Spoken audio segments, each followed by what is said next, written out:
नमस्कार दर्शक बंधुगण आज मुझे वीडियो कहले यदि आपने भी जॉब कर बहुत बड़ा खुशी खबर कहीं आपणकर केंद्र सरकार द्वारा बड़ प्रस्तुति आपणकर बेसिक दरमा और आपणकर पेंशन हो पारे वृद्धि तो कौन रही डिटेल में आपको कहनेबी ता सहित मुझे वीडियो कहनेबी क्यों मानकर टंका वृद्धि हो क्यों मैंने एलिजिबिलिटी अच्छा सब मुझे डिटेल कहि तो आपने वीडियो को जमा भी स्किप न करी प्रथम शेष देखूँ आपणकर 8th पे कमिशन कौन कहूँ मुझे आपको सबकि ये वीडियो कहनेबी चलतु डेरी नक वीडियो को स्टार्ट कर नौ तो चलतु तो आपने देखिपे आप आखि सामने मुझे देखे नौ 8th पे कमिशन केंद्र सरकार बड़ प्रस्तुति बेसिक दरमा और पेंशन रे हो पारे वृद्धि तो देखिपे जब आपने भी जॉब कर गवर्नमेंट जॉब ताल आपणकर यही बेनिफिट मिले बोली कहुच्छी तो कौन रही डिटेल मुझे कही नौ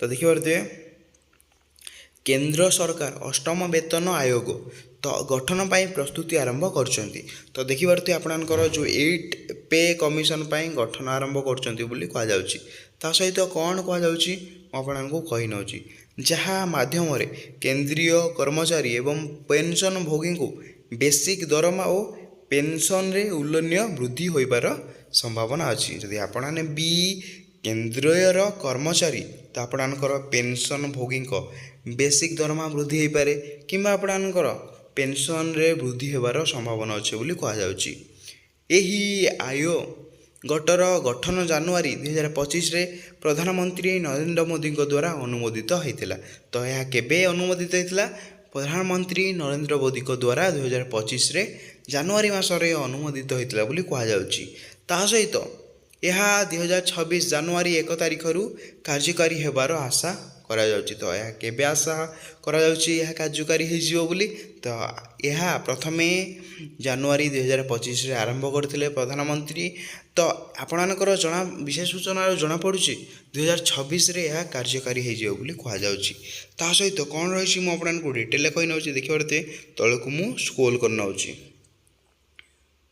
तो यही खबर प्राय 50 लाख केंद्रीय कर्मचारी एवं 65 लाख पेंशन भोगी एक बड़ आश्वासना आनी तो यही खबर आप करते 50 लाख एमती अच्छा केंद्रीय कर्मचारी आ 65 लाख एमती अच्छा पेंशन भोगी बड़ आश्वासना आनी तो कौन से आपको कही नौ डिटेल वेतन और पेंशन वृद्धि संभावना केते रही तो मुझे कही नौ अष्टम 8 पे कमिशन मुख्य उद्देश्य हूँ वर्तमान अर्थनैतिक परिस्थिति तो कहीं यार मुख्य उद्देश्य कौन अच्छी तो मुख्य उद्देश्य हूँ वर्तमान अर्थनैतिक परिस्थिति को लेकिन यार उद्देश्य रोचे मुद्रास्फीति एवं जीवन धारण खर्च को विचार को नहीं केंद्रीय कर्मचारी एवं पेंशन भोगी वेतन और पेंशन संशोधन करने यह केंद्र सरकार लागू कर रिपोर्ट अनुसार बेसिक दरमारे 25 रु 30% वृद्धि हो पारे यदि आपने रिपोर्ट अनुजाई केते परसेंट टंका वृद्धि हे यदि आपणकर बेसिक दरमा आपने 25 रु 30% वृद्धि हो पारे बोली जना जाउछि ता सहित जहाँ मासिक आय रे प्राय 19,000 टंका पर्यंत वृद्धि घटाई पारे तो आपने देखिए जहाँ मासिक आय रे प्राय 19,000 टंका पर्यंत वृद्धि घटाई पारे बोली कहुच्छी तो क्लीयर है पाखापाखि आपने 19,000 टंका पर्यंत आय आपणकर घटी पारे बोली कहुच्छी यह सहित महंगा भत्ता तो आपने देखते यह सहित कौन रही आपणकर महंगा भत्ता गृह भत्ता ता सहित आपणकर यातायात ट्रांसपोर्टेशन अलाउंस तापर आपणकर आदि संशोधन होबार संभावना रही तो आपणकर कौन कौन सब महंगा भत्ता हो गला आपणकर गृह भड़ा भत्ता होगा आपणकर तापर आपणकर यातायात भत्ता होगा तापर आपणकर जिते भी रहा तो आपणकर सब संशोधन होबार संभावना रही बोली कहुच्छी तो क्लीयर है आपने ता सहित कौन रही मुझे कही नौ फिटमेंट ये आपणकर फैक्टर भूमिका कौन तो फिटमेंट मुझे कही नौ कौन से सब डिटेल में कहूँ तो देखते वेतन और पेंशन संशोधन रे फिटमेंट फैक्टर एक गुरुत्वपूर्ण भूमिका निर्वाह करे तो आपणकर ये हूँ फिटमेंट फैक्टर क्या कौन यूज होता है जेहेतु आपणकर वेतन और पेंशन संशोधन रे आपणकर फिटमेंट फैक्टर बहुत नीड अच्छी तो ଗୁରୁତ୍ୱପୂର୍ଣ୍ଣ। ତ କ'ଣ ରହିଛି ମୁଁ ଆପଣଙ୍କୁ କହିନେଉଛି। ଏହା ବେସିକ୍ ଦରମା ଏବଂ ପେନ୍ସନ୍କୁ ଗୁଣନ କରିକି ନୂଆ ଦରମା ନିର୍ଦ୍ଧାରଣ କରେ। ତ ଫିଟମେଣ୍ଟ ଫ୍ୟାକ୍ଟର କ'ଣ କରାଯାଏ? ତ ଆପଣଙ୍କର ବେସିକ୍ ଦରମା ଆଉ ନୂଆ ଦରମାକୁ ଗୁଣନ କରାଯାଏ ବୋଲି କୁହାଯାଉଛି। ତା ସହିତ ବିଶେଷଜ୍ଞ ମତରେ ଅଷ୍ଟମ ବେତନ ଆୟୋଗରେ ଫିଟମେଣ୍ଟ ଫ୍ୟାକ୍ଟର 2.6ରୁ 2.85 ମଧ୍ୟରେ ରହିପାରେ ବୋଲି କୁହାଯାଉଛି।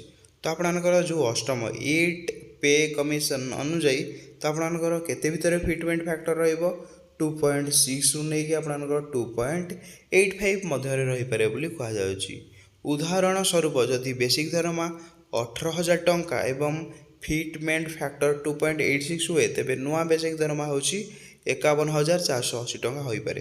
ଯଦି ଆପଣମାନେ ପୂର୍ବରୁ 18,000 ଟଙ୍କା ପାଉଛନ୍ତି, ତ ଆପଣଙ୍କର ଯଦି ନୂଆ ଫିଟମେଣ୍ଟ ଫ୍ୟାକ୍ଟର 2.86 ହୁଏ, ଯଦି ଆପଣଙ୍କର ଫିଟମେଣ୍ଟ ଫ୍ୟାକ୍ଟର ଇନକ୍ରିଜ୍ ହେଇକି 2.86 ହୋଇଗଲା, ତାହେଲେ ଆପଣଙ୍କୁ ନୂଆ ଦରମା କେତେ ଟଙ୍କା ମିଳିବ? ତ ନୂଆ ଦରମା ଆପଣଙ୍କୁ 51,480 ଟଙ୍କା ମିଳିବ ବୋଲି କୁହାଯାଉଛି। ତ କ୍ଲିୟର ହେଲେ ଆପଣଙ୍କର ଏଇ ଯେଉଁ ଫିଟମେଣ୍ଟ ଫ୍ୟାକ୍ଟର କେମିତି ୟୁଜ୍ ହୋଇଥାଏ, ତ କେମିତି ତ ଜାଣିପାରିଲେ। ତା ସହିତ କ'ଣ ରହିଛି? ଏହା ସହିତ ମହଙ୍ଗା ଭତ୍ତା DA ବେସିକ୍ ଦରମା ସହିତ ମିଶ୍ରଣ ହେବାର ମଧ୍ୟ ସମ୍ଭାବନା ରହିଛି। ତ ଆପଣଙ୍କର ଯେଉଁ DA ସହିତ ଆପଣଙ୍କର ବେସିକ୍ ଦରମା ମଧ୍ୟ ମିଶ୍ରଣ ହେବାର ମଧ୍ୟ ସମ୍ଭାବନା ରହିଛି ବୋଲି କୁହାଯାଉଛି, ଯାହା ଦରମା ଗଠନକୁ ଅଧିକ ସରଳ କରିବା ପାଇଁ କୁହାଯାଉଛି। ତ ଆପଣମାନେ କ୍ଲିୟର ହେଲେ। ଯାହା ବି ଆପଣଙ୍କ ମନରେ ଡାଉଟ୍ ଥିବ, ତ ଆପଣଙ୍କର କମେଣ୍ଟ ବକ୍ସ ତ ଖାଲି ଅଛି, ଆପଣମାନେ କମେଣ୍ଟ ବକ୍ସରେ ଆପଣମାନେ କମେଣ୍ଟ କରିପାରିବେ। ଯଦି ଆପଣଙ୍କୁ ଭିଡ଼ିଓଟି ଭଲ ଲାଗୁଛି, ତ ଆପଣମାନେ କ'ଣ କରିପାରିବେ? ଭିଡ଼ିଓକୁ ଲାଇକ୍ କରିବେ। ଚ୍ୟାନେଲରେ ଆପଣମାନେ ନ ଆସୁଥିଲେ ଚ୍ୟାନେଲକୁ ସବସ୍କ୍ରାଇବ୍ କରିକି ବେଲ୍ ଆଇକନ୍କୁ ଅଲ୍ ପେ ପ୍ରେସ୍ କରିଦେବେ। ଚାଲନ୍ତୁ କ'ଣ ରହିଛି? ତ ପେନ୍ସନ୍ ଭୋଗୀଙ୍କ ପାଇଁ କ'ଣ ସୁବିଧା ରହିବ? ତ ମୁଁ ଆପଣଙ୍କୁ କହିନେଉଛି, ଯଦି ଆପଣମାନେ ବି ପେନ୍ସନ୍ ଭୋଗୀ, ତାହେଲେ ଆପଣଙ୍କ ପାଇଁ କ'ଣ ବେନିଫିଟ୍ ରହିବ ମୁଁ ଆପଣଙ୍କୁ କହିନେଉଛି। ଯେଉଁ 8 ପେ କମିଶନ ତ ପେନ୍ସନ୍ ଭୋଗୀଙ୍କ ପାଇଁ ଗୁରୁତ୍ୱପୂର୍ଣ୍ଣ ଅଟେ ବୋଲି କୁହାଯାଉଛି। ଅର୍ଥମନ୍ତ୍ରୀ ନିର୍ମଳା ସୀତାରମଣ ରାଜ୍ୟସଭାରେ ସ୍ପଷ୍ଟ କରିଛନ୍ତି ଯେ ସରକାର ପେନ୍ସନ୍ ସମତା ପ୍ରତି ପ୍ରତିବଦ୍ଧ ହେବେ। ତ କ୍ଲିୟର ହେଲେ ଯେ ସରକାର କହିଛନ୍ତି ଯେ ପେନ୍ସନ୍ ସମତା ପ୍ରତି ପ୍ରତିବଦ୍ଧ ହେବେ ବୋଲି କୁହାଯାଉଛି। ତା ସହିତ କ'ଣ କୁହାଗଲା? 2016 ପୂର୍ବରୁ ଏବଂ ପରେ ଅବସରରେ ନେଇଥିବା ପେନ୍ସନ୍ ଭୋଗୀଙ୍କ ମଧ୍ୟରେ ସମାନ ପେନ୍ସନ୍ ସୁନିଶ୍ଚିତ କରାଯାଇଛି ଏବଂ ଏହି ନୀତି ଅଷ୍ଟମ ବେତନ ଆୟୋଗରେ ମଧ୍ୟ ଜାରି ରହିବ। ତ ପେନ୍ସନ୍ ପରିମାଣ ବୃଦ୍ଧି ଏବଂ ସମୟମତ ପେମେଣ୍ଟ ପାଇଁ ମଧ୍ୟ ପଦକ୍ଷେପ ନିଆଯାଇଛି। ଯଦି ଆପଣମାନେ 2016 ପୂର୍ବରୁ ଏବଂ ପରେ ଅବସର ନେଇଥିବା ପେନ୍ସନ୍ ଭୋଗୀଙ୍କ ମଧ୍ୟରେ ସମାନ ପେନ୍ସନ୍ ସୁନିଶ୍ଚିତ କରାଯାଇଛି। ଯଦି ଆପଣମାନେ 2016 ପୂର୍ବରୁ ଏଠାରେ ଆପଣମାନେ ଅବସର ନେଇଛନ୍ତି କିମ୍ବା ଆପଣମାନେ 2016 ପରେ ଅବସର ନେଇଛନ୍ତି, ତାହେଲେ ଆପଣଙ୍କୁ ସମାନ ପେନ୍ସନ୍ ମିଳିବ ବୋଲି ସୁନିଶ୍ଚିତ କରାଯାଇଛି। ତ କ୍ଲିୟର ହେଲେ ଆପଣମାନେ। ତା ସହିତ କ'ଣ ରହିଛି? ସ୍ୱାସ୍ଥ୍ୟ ସୁରକ୍ଷା ଯୋଜନାର ପରିବର୍ତ୍ତନ। ତ କ'ଣ ରହିଛି ସ୍ୱାସ୍ଥ୍ୟ ଆଉ ସୁରକ୍ଷା ଯୋଜନା କ'ଣ ରହିଛି ମୁଁ ଆପଣଙ୍କୁ ଡିଟେଲରେ କହିନେଉଛି। ତ ବେତନ ପେନ୍ସନ୍ର ବୃଦ୍ଧି ସହିତ ସରକାର କେନ୍ଦ୍ରୀୟ ସରକାର କର୍ମଚାରୀ ଏବଂ ପେନ୍ସନ୍ ଭୋଗୀଙ୍କ ପାଇଁ ଏକ ନୂଆ ସ୍ୱାସ୍ଥ୍ୟ ବୀମା ଯୋଜନା ଆରମ୍ଭ କରିବା ଉପରେ ବିଚାର କରୁଛନ୍ତି। ଯଦି ଆପଣମାନେ ଏମିତି ଦେଖିବାରେ କ୍ଲିୟର ହୋଇଗଲେ, ଏହା ବର୍ତ୍ତମାନ କେନ୍ଦ୍ରୀୟ ସରକାର ସ୍ୱାସ୍ଥ୍ୟ ଯୋଜନାକୁ ବଦଳାଇ ପାରେ। ତ ଏବେ ଆପଣଙ୍କର ଯେଉଁ କେନ୍ଦ୍ରୀୟ ସରକାରୀ ସ୍ୱାସ୍ଥ୍ୟ ଯୋଜନା, ଏହାକୁ ଚେଞ୍ଜ ମଧ୍ୟ ହୋଇପାରିବ ବୋଲି କୁହାଯାଉଛି। ନୂଆ ଯୋଜନା ନାମ କେନ୍ଦ୍ରୀୟ ସରକାର କର୍ମଚାରୀ ଓ ପେନ୍ସନ୍ ଭୋଗୀ ସ୍ୱାସ୍ଥ୍ୟ ବୀମା ଯୋଜନା ହେବାର ସମ୍ଭାବନା ରହିଛି। ଏହା ଆପଣଙ୍କର ଚେଞ୍ଜ ହୋଇକି କ'ଣ ହେବ? କେନ୍ଦ୍ରୀୟ ସରକାରୀ କର୍ମଚାରୀ ଓ ପେନ୍ସନ୍ ଭୋଗୀ ସ୍ୱାସ୍ଥ୍ୟ ବୀମା ଯୋଜନା ହେବ ବୋଲି କୁହାଯାଉଛି। ପୂର୍ବରୁ ନାଁ ଥିଲା କେନ୍ଦ୍ରୀୟ ସରକାର ସ୍ୱାସ୍ଥ୍ୟ ଯୋଜନା, ଏବେ ତାହା ଚେଞ୍ଜ ହୋଇକି ଆପଣଙ୍କର ପେନ୍ସନ୍ ଭୋଗୀ ହେବ ବୋଲି କୁହାଯାଉଛି। ତ କ୍ଲିୟର ହେଲେ।